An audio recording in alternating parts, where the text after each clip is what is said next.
সার জানেন যে আমাদের অনেক আমদানি করতে হয় সারা বিশ্ব থেকে। যে আমাদের গ্যাসের কিছুটা অভাব আছে, আপনারা জানেন যে সেখানে আমরা পর্যাপ্ত পরিমাণ সব সার কারখানাগুলি যেটা র মেটেরিয়ালস সেখানে গ্যাস সেটা আমরা দিতে পারছিলাম না। সেই জন্য আমাদের প্রোডাকশন বিভিন্ন জায়গায় আমাদের যে সার কারখানাগুলি আছে সেখানে বিলম্বিত হচ্ছে, কোনোটা বন্ধ করে দিতে হয়েছে। এটা হলো বাস্তব অবস্থার জন্য, তবে আজকে ইমপ্রুভ করছে এবং আমরা আমাদের বিশেষ করে এই আধুনিক সার কারখানা যেটা গোড়াসার পলাশ এই অঞ্চলের মানুষের যে প্রত্যাশা সেখানে সবাই আমরা অত্যন্ত সুন্দরভাবে আজকে আমরা দেখলাম আমাদের MSI CC7 এবং আমাদের যারা আছে BCICর সকলের যৌথ চেষ্টা এটা আজকে 100% এখানে প্রোডাকশন চলছে। আমরা নিজেরা সরেজমিনে দেখে গেলাম, বিভিন্ন সময় বিভিন্ন রকম কথা আমরা শুনেছি, কিন্তু সরেজমিনে দেখে গেলাম। It is one of the best plant, আধুনিক প্ল্যান্ট এবং সর্বাধুনিক প্ল্যান্ট আছে।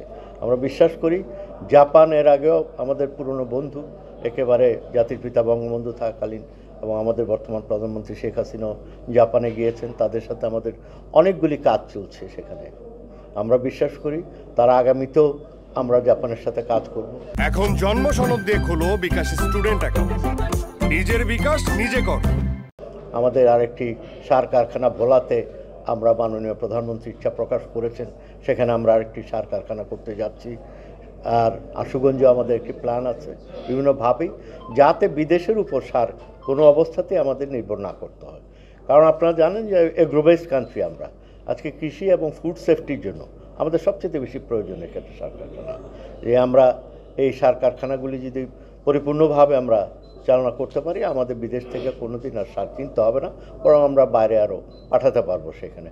আমাদের সৌদি আরবের সাথেও আমাদের, আপনারা জেনে খুশি হবেন, একটি সমঝোতা চুক্তি রেডি আছে সেখানে। ওখানেও আমরা একটি সার কারখানা করব, যেহেতু ওখানে গ্যাস আছে, আমাদের কাফকো আছে, অন্যান্য আছে যেগুলি আছে। তা উই আর স্যাটিসফাইড। আজকে দেখে গেলাম, MSIকে ধন্যবাদ, জাপানকে ধন্যবাদ, আপনাদের সবাইকে। It's running on 100%। এই যে সারের অভাব হবে না ইনশাল্লাহ, আমাদের কৃষকদের কোনো অভাব হবে না আগামী সিজনও। সব কিছুতে যেটুকু এখন আমাদের গ্যাসের অপ্রাপ্যতার জন্য যেটুকু আছে সেটুকুই আমাদের আনতে হবে।